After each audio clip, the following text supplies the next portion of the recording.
सभी को जय हिंद दोस्तों। आप सभी का हार्दिक स्वागत है हिंद रिएक्शन टीवी पे।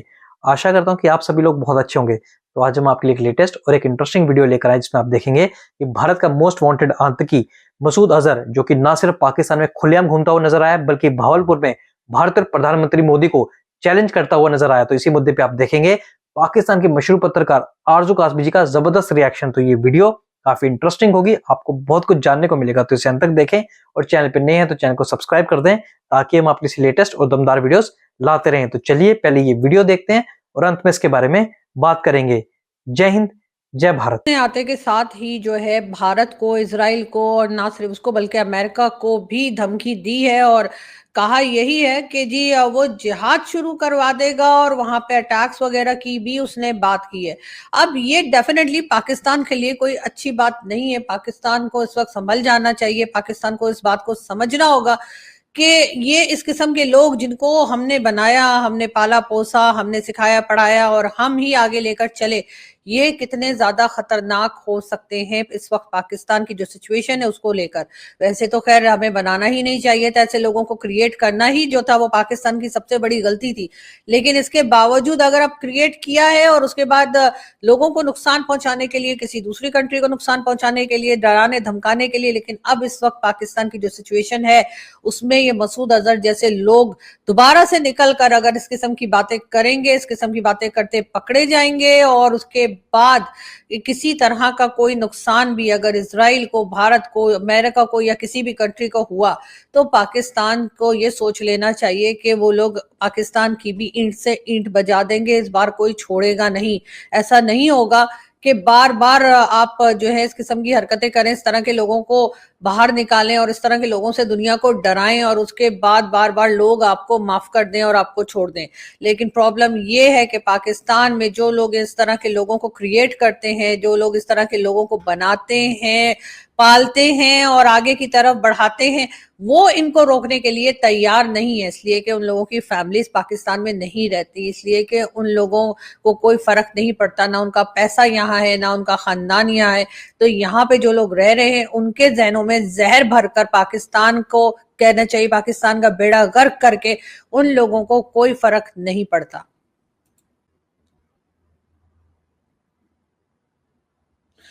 बहरहाल मसूद अजहर का इस तरह से दोबारा से नजर आना जो है वो एक काफी खतरनाक चीज है और इस पे शायद पाकिस्तान को जो है वो फिक्र करनी चाहिए, पाकिस्तान की अथॉरिटीज को फिक्र करनी चाहिए। लेकिन अनफॉर्चुनेटली कहा यही जाता है कि पाकिस्तान की अथॉरिटीज ही हैं शायद जो कि इस तरह के लोगों को सपोर्ट करती हैं। लेकिन खैर हम यहाँ पे आपको एक क्लिप दिखाते हैं और जैसा कि मैंने आपसे बात की थी, मैंने आपको बताया था कि ये जो मदरसे होते हैं, ये जो दरगाहें होती हैं, यहाँ पर जिस तरह से पैसा जमा किया जाता है और इस पैसे को कई बार गलत तरीके से इस्तेमाल भी किया जाता है, ये भी कोई ढकी छुपी बात नहीं है। और जितना पैसा इन लोगों को दिया जाता है उतना पैसा तो कोई आम लोग जो हैं वो डोनेट कर भी नहीं सकते और ना ही इतनी डोनेशन कोई जमा कर सकता है जितनी डोनेशन हमारे यहाँ और हिंदुस्तान में दोनों ही जगह ये दरगाहें और ये मदरसे और इस किस्म के लोग जमा कर लेते हैं। इनके पास तो इतना पैसा होता है कि अगर ये पैसा आप ले लें तो आपको पता चलेगा कि आईएमएफ जो है वो उल्टा पाकिस्तान से पैसा मांगने आ जाएगा। और यही हाल हिंदुस्तान में भी है। हिंदुस्तान में जो है एक तरफ मुस्लिम जो है वो खैर कहा यह जाता है कि माइनॉरिटी में है, लेकिन मैंने तो जब भी देखा, इत्तेफाक कह लीजिए, हो सकता है इत्तेफाक हो, लेकिन मैंने तो जब भी हिंदुस्तानी माइनॉरिटी को देखा है, खास तौर पे मुसलमानों को, तो वो तो मुझे हमेशा ही ऐसा लगा कि जैसे कोई गुंडा राज चल रहा है और बहुत स्ट्रांगली वो अपना जो भी केस होता है, जो भी अपना कोई उनकी डिमांड्स होती हैं उसको बहुत स्ट्रांगली सामने रखते हैं। चाहे हम देख लें कि आप जब वो नमाज पढ़ रहे होते हैं जिस तरीके से वो रोड ब्लॉक करते हैं, बाकी जिस तरह से उन्होंने शाहीन बाग का जो प्रोटेस्ट चला था वो भी हमने देखा।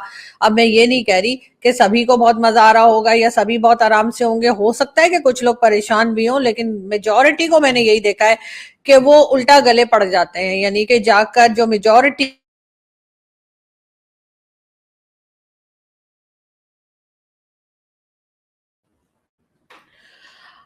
अब मुझे पूरा यकीन है कि बहुत से लोग ऐसे हैं जो यकीनन मुझे बुरा भला कहेंगे इस वीडियो को देखने के बाद। जो क्लिप मैं आपको दिखा रही हूँ, ये क्लिप आप सब लोग जानते ही हैं कि डू पॉलिटिक्स और डिफेंस ऑफ ऑफेंस के जो का जिनका है ये यानी वैभव सिंह, उनका क्लिप में ये आपको दिखा रही हूँ और उनसे पूछे बगैर दिखा रही हूँ। तो आई होप कि वो मुझे ना वो कॉपीराइट स्ट्राइक नहीं मारेंगे, लेकिन ये कि ये दिखाना जरूरी है ताकि आप लोग समझ सकें कि मैं क्या कह रही हूँ।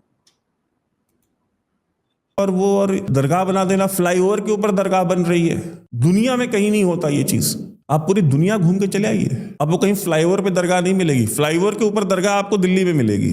रेलवे प्लेटफॉर्म पे दरगाह बनती है। इस देश में पता नहीं कितने रेलवे स्टेशन हैं जहां पे रेलवे प्लेटफॉर्म्स पे दरगाह है। वो क्यों बनाई जाती है? पैसा कमाने के लिए। वहां क्राउड ज्यादा आता है। और हिंदू तो पैदा ही बेवकूफ होता है, वो तो अजमेर शरीफ पहुंचा ही रहता है। हिंदू तो होता ही बेवकूफ है, तो निजामुद्दीन औलिया की जाकर के जो है वहां पे कुन फाया कुन करता ही रहता है। जहां दरगाह देखेगा वहां पे 10 रुपए डाल के चल देगा। और दरगाहों की जो इकोनॉमी है वो पूरी कैश इकोनॉमी है। सारा पैसा कैश में आता है, तो यहाँ पर्ची थोड़ी कटती है। सारा पैसा कैश में आता है। कितना अनअकाउंटेड मनी, कितना सारा अनअकाउंटेड मनी, कितना सारा अनअकाउंटेड कैश इन दरगाहों के ऊपर हजारों लाखों करोड़ रुपए में हर साल इस पूरे देश में चढ़ाया जा रहा है। वो कैश जा कहां रहा है? वो कैश जा रहा है आपकी बेटियों के खिलाफ लव जिहाद में। वो कैश जा रहा है हलाल इकोनॉमी को चलाने में। वो सारा का सारा कैश जा रहा है आपकी जमीनें कब्जा करने में। वो सारा का सारा कैश जा रहा है आपके मंदिरों के खिलाफ जो मुकदमेबाजी चल रही है उसकी फीस देने में। ये थे वैभव, और बाकी वो कैश कहाँ जा रहा है वो तो मैं नहीं जानती, और ना ही मैं उसके ऊपर कोई कमेंट करूंगी क्योंकि मुझे नहीं मालूम। लेकिन हाँ, ये जरूर है कि ये जितनी दरगाहें हैं वहां पे सारा का सारा कैश जा रहा होता है, और यही प्रॉब्लम पाकिस्तान में है। पाकिस्तान में जिस तरीके से ये दरगाहें और जिस तरीके से ये मदरसे और ये सब कुछ बना रखे इन्होंने, तो वहां पर अगर आप देखें तो जो चढ़ावे चढ़ाए जाते हैं, लोग जिस तरह से पैसा वहां पर देते हैं, जिनके पास जो होता है, अगर 10 रुपए है तो लोग 10 रुपए दे देते हैं, अगर किसी के पास लाखों है तो वो लाखों लुटाते हैं, और उसके बाद इनसे कोई पूछगछ नहीं होती कि ये पैसा कहाँ गया, किस चीज में खर्च हुआ, कहाँ पे इन्होंने इस्तेमाल किया है। वो कोई सही काम भी हो सकता है और वो कोई गलत काम भी हो सकता है, लेकिन उसके ऊपर किसी किस्म का कोई चेक एंड बैलेंस नहीं है। और जैसे कि वैभव कह भी रहे थे कि हर जगह पे जो है वो दरगाह बना दी है, चाहे वो कोई रेलवे स्टेशन हो, चाहे कोई बस स्टेशन हो या कुछ हो। तो ये सारी चीजें भी जो है इसमें डेफिनेटली लोगों का दिमाग बहुत चलता है, और उसके बाद वो इन चीजों को किसी ना किसी नेगेटिव एक्टिविटी में इस्तेमाल करते हैं। तो यहाँ पर चाहे वो गवर्नमेंट पाकिस्तान की हो, चाहे वो गवर्नमेंट भारत की हो, उनको एक चेक एंड बैलेंस रखना चाहिए। उनको देखना चाहिए कि ये दरगाहें और ये मदरसे और ये लोग जो हैं ये कहाँ कहाँ पर ऑपरेट कर रहे हैं, ये कहाँ कहाँ से पैसा ले रहे हैं, और जो पैसा जमा हो रहा है, इनका जो बॉक्सेस लगे होते हैं, बड़े बड़े बॉक्सेस होते हैं, उसके अंदर लोग पैसा डाल के जाते हैं। ये हमने ना सिर्फ ये कि खुद अपनी आंखों से देखा है पाकिस्तान में, तो लेकिन भारत के लोगों ने भी डेफिनेटली देखा होगा। कई बार हमारे टीवी प्लेज में, हमारी मूवीज में और कई जगह दिखाया भी जाता है कि किस तरह से लोग अपने वॉलेट में से पैसे निकाल कर और इन लोगों को दे देते हैं। तो उस चीज के ऊपर एक बैलेंस गवर्नमेंट को रखना चाहिए। जो टेररिज्म हो रही है पाकिस्तान में, या पाकिस्तान की तरफ से जो की जा रही है, जिसका इल्जाम पाकिस्तान अक्सर भुगतता रहता है, वो भी इसी तरह के पैसों से की जाती है। इसी तरह का पैसा जिससे ये लोगों के जहन में भी एक वीडियो और आप लोगों ने शायद देखी होगी, वो तो खैर मैं यहाँ हरगिज नहीं प्ले करना चाहूंगी, कि स्टूडेंट जो है यूनिवर्सिटी का, उसको डिग्री दी गई, तो वो जो है लब्बैक वालों का यानी कि टीएलपी वालों का था वो, और उसने उसके बाद टीएलपी वालों का बैनर निकाला है और उसने वहां पर लब्बैक के जो है वो नारे लगाने शुरू कर दिए। ये तो हमारा हाल है। हमारी यूनिवर्सिटीज में से भी हम जिहादी निकाल रहे हैं, हमारी यूनिवर्सिटीज में से भी हम वो लोग निकाल रहे हैं जो इंतहा पसंद एक्सट्रीमिस्ट हैं, जो किसी और रिलीजन को, तो क्या अपने ही रिलीजन के ऐसे लोगों को नहीं मानते, अपने ही रिलीजन के ऐसे लोगों को एक्सेप्ट नहीं करते जो थोड़ी सी भी अलग सोच रखते हैं। तो अगर हमारी यूनिवर्सिटीज का ये हाल है, अभी आपको मशाल खान का केस तो आप लोगों को याद ही होगा, जिसको बेचारे को ब्लास्फेमी का कह के मार दिया था। तो अब ये यूनिवर्सिटी का ये आज और कल की ही वीडियो है जो बहुत वायरल है सोशल मीडिया पर, आप लोग बहुत आसानी से देख सकते हैं। मैंने बल्कि शेयर भी की अपने ट्विटर के ऊपर, किसी ने लगाई थी तो मैंने उसको रीट्वीट भी किया। आप देख सकते हैं कि किस तरह से यूनिवर्सिटी का स्टूडेंट जो है वो डिग्री लेने के बाद जो है टीएलपी वालों का बैनर हिला रहा है, स्टेज पे खड़े होके नारे लगा रहा है। आप सोचें कि यहाँ पर हर चलता फिरता जो लोग यहाँ पे चल फिर रहे हैं, यानी हर कोई दूसरा तीसरा आदमी जो है ऐसा है जिसको देखकर आप कह सकते हैं कि न जाने ये कब आप पे अटैक कर दे, न जाने ये आपको कब मार डाले। इस तरह के सोसाइटी में पाकिस्तान में इस वक्त लोग रह रहे हैं। और ना तो हम समझते थे कि शायद कभी एजुकेशन से कुछ लोगों को तमीज आती होगी, एजुकेशन लोगों को शायद कुछ आगे की तरफ बढ़ने का प्रोग्रेस होती होगी, लेकिन अब हमने देखा एजुकेशन भी कुछ बिगाड़ नहीं पा रही। इसलिए कि जो बुक्स हम पढ़ रहे हैं, जो जिस किताब से हम एजुकेशन लेने की कोशिश कर रहे हैं, वो भी तो हमें जिहादी ही बना रही है। वो किताब भी तो हमें यही पढ़ाती है, उस किताब में भी तो यही लिखा है कि हर नॉन मुस्लिम जो है गलत है, सिर्फ हम ही सही हैं, हर नॉन मुस्लिम को मुस्लिम हो जाना चाहिए, वरना उनको जीने का हक ही नहीं है। जन्नत का एक नक्शा हम बना के पेश कर देते हैं और हम कहते हैं कि जी जन्नत भी सिर्फ हमारी है। वैसे जिस तरह के हम लोग हैं, मेरा ख्याल है हमारी जन्नत में शायद ही कोई आना पसंद करेगा, हम खुद भी शायद जाना पसंद ना करें। लेकिन बात सारी ये कि यही कुछ भारत में भी हो रहा है। और जैसे मैंने आपको वैभव सिंह जी की वीडियो की क्लिप दिखाई, तो उसमें आप लोग समझ सकते हैं कि भारत में भी ये चीज किस तरीके से प्रोमोट की जा रही है, किस तरीके से आगे बढ़ रही है। अभी भी टाइम है, अभी भी कम से कम हिंदुस्तान के पास, हमारा टाइम तो निकल गया। हमने तो जो जहर ज़ियाउल हक के जमाने से, बल्कि उससे भी पहले भुट्टो के जमाने से, जब हमने अहमदियास को नॉन मुस्लिम डिक्लेयर किया था, और वो लोग जिन्होंने पाकिस्तान बनाने में सबसे ज्यादा रोल प्ले किया था, हमने उनके साथ जो हशर किया, उसके बाद आ गया ज़ियाउल हक ने जो जहर पाकिस्तान में भरा, उससे हम कभी निकल नहीं पाए, उसका बल्कि बढ़ता ही चला गया। शायद इस वक्त अगर ज़ियाउल हक और जुल्फ़िकार अली भुट्टो होते तो शायद उनको भी शर्म आ जाती, जो इस वक्त पाकिस्तान की हालत है, जो इस वक्त पाकिस्तान में जिस तरह से हम लोग माइनॉरिटीज का हाल करते हैं, या माइनॉरिटी को भी छोड़े मेजोरिटी का जो हाल हम कर देते हैं, उसको अगर वो लोग देख लेते तो शायद शर्म से वो मर गए होते, या अपना मुंह कहीं छुपा लिया होता उन्होंने,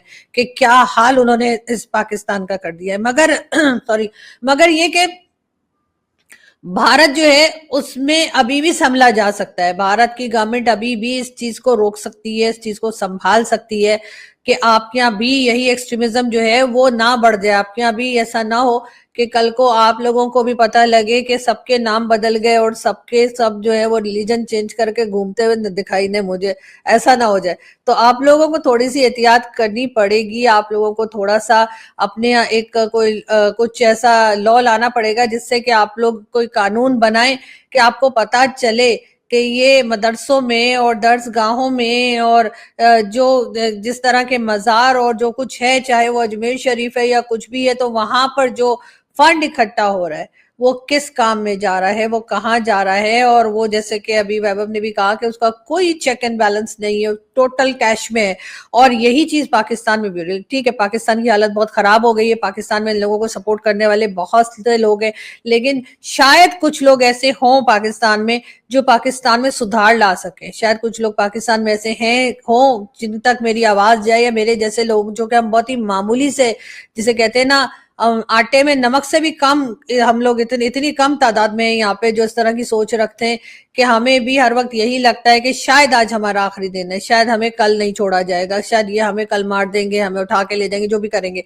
तो एक ये बात है, लेकिन जब तक आवाज जा सकती है, जब तक बोल सकते हैं, हम लोग बोलते रहेंगे, हम बात करते रहेंगे। पाकिस्तान को भी इन हालात से निकलना होगा, इस एक्सट्रीमिज्म में से बाहर आना होगा। ये जो अनमोल रतन हमने पाल के रखे हुए हैं, चाहे इनमें मसूद अजहर हो, चाहे इसमें आप कह लीजिए कि हाफिज सईद हो, या फिर वो जो थोड़े से जिसे हम कहते हैं ना हल्के फुल्के अंदाज में जो बात करते हैं, यानी कि जैद हामिद साहब जैसे लोग, जिनको कहा जाता है कि जी बड़े एजुकेटेड है, बड़े तमीज के हैं, बहुत पढ़े लिखे हैं, लेकिन कहीं से साबित नहीं कर पाते, जो हर वक्त गजवा हिंद के पीछे पड़े रहते हैं। हमें ऐसे लोगों से भी अपनी नई जनरेशन को बचाना होगा। हमें अपने स्टूडेंट्स ऐसे नहीं चाहिए जो डिग्री लेने के लिए जाएं और वहां पे टीएलपी के नारे लगाएं। हमें ऐसे लोग नहीं चाहिए। पाकिस्तान को अगर आगे बढ़ना है, पाकिस्तान को अगर अपनी भिखारीपन से निकलना है, जो हर जगह जाकर सिर्फ भीख मांगने का काम हम करते हैं, तो हमें इन सब चीजों को समझना होगा और हमें इसमें से निकलना होगा। और मेरे ख्याल है दुनिया में कोई काम ऐसा नहीं जो इम्पॉसिबल हो। अगर इंसान कोशिश करे और पूरे दिल से पूरी कोशिश करे तो वो उस मुश्किल में से निकल सकता है। और यही मेरा ख्याल है कि हमारे बहुत से ऐसे इंडियन दोस्त हैं जिन जो वीडियोस बनाते हैं, जो यूट्यूब पर भी हैं और जो टीवी चैनल्स पर भी आते हैं, और वो डिफेंस की बात भी करते हैं, वो पाकिस्तान की बात भी करते हैं, सारी दुनिया की बात करते हैं, और कोई हरज नहीं है, कोई बुरी बात नहीं है अगर हम उनसे कुछ सीख लें, हम उनसे सीखे, चाहे वो हमारे ऊपर क्रिटिसाइज करते हैं, वो पाकिस्तान को बहुत बुरा भला कहते हैं, वो पाकिस्तानियों को बहुत बुरा भला कहते हैं, ना सिर्फ ये कि अपने शोज के अंदर कहते हैं बल्कि कई बार ट्वीट्स भी लगा देते हैं, लेकिन क्या वो झूठ बोल रहे होते हैं? मेरे ख्याल से नहीं, वो सच बता रहे होते हैं। ये और बातें कि हमें वो चीज बहुत बुरी लग जाती है, लेकिन अगर हमें वो बातें इतनी ही बुरी लगती हैं तो हमको चाहिए हम अपने आप को सही कर लें ताकि उनको कुछ कहने का मौका ही ना मिले। लेकिन अनफॉर्चुनेटली हमारे यहाँ बजाय इसके कि हम अपने आप को सही करें, करेक्ट करें, क्योंकि इंसान से गलती होती है और होती रही है, लेकिन अगर हम सही करना चाहें जिससे कि हमारा मुल्क भी जो है प्रोग्रेस करे और हमारे पड़ोसी भी हमसे खुश रहे, लेकिन अनफॉर्चुनेटली पाकिस्तान अभी तक उस तरफ नहीं देख रहा है। और जिस दिन पाकिस्तान सही ट्रैक पर आ गया, सही बात को सही और गलत को गलत कहने लगे लोग, उस दिन ही सब कुछ ठीक हो जाएगा। और कोई उसमें ऐसा नहीं है कि पाकिस्तान ऐसा नहीं कर सकता, सिर्फ बात सोच की है और वो सोच बदलने में हमें टाइम लगेगा, लेकिन फिलहाल हमें ऐसा होता हुआ दिखाई नहीं दे रहा। शायद हमारी लाइफ में नहीं, हमारे बाद आने वाले लोग जो हैं शायद वो कुछ कर पाए, और हम तो सिर्फ अपने जितनी कोशिश कर सकते हैं वो कर रहे हैं। लेकिन बाकी सब उन लोगों के ऊपर है जो पॉलिसीज बनाते हैं, और अगर वो पॉलिसी मेकर्स अपने आप को ठीक कर लें तो शायद पाकिस्तान का कुछ भला हो जाए। यहाँ से मैं चलती हूँ और आप लोगों से मुलाकात होगी नेक्स्ट वीडियो में। अपना बहुत सारा ख्याल रखिएगा, बहुत जल्द फिर मिलेंगे। दोस्तों आशा करता हूं कि वीडियो को आपने अंत तक देखा होगा और हमेशा की तरह आरजू काज़मी जी का जबरदस्त और इंटरेस्टिंग रिएक्शन आपको काफी पसंद आया, जिसमें आपने देखा कि मसूद अजहर का पाकिस्तान में खुलेआम घूमना खुद पाकिस्तान को एक बार फिर से एक्सपोज करता है। तो आशा करता हूं वीडियो आपको काफी पसंद आएगी। वीडियो अगर आपको अच्छी लगी है तो इसे लाइक और शेयर जरूर कर दें और अपने विचार हमें कमेंट सेक्शन में लिखकर जरूर बताएं। और एक बार फिर चैनल पे नए हैं तो चैनल को सब्सक्राइब कर दें। जय हिंद, जय भारत।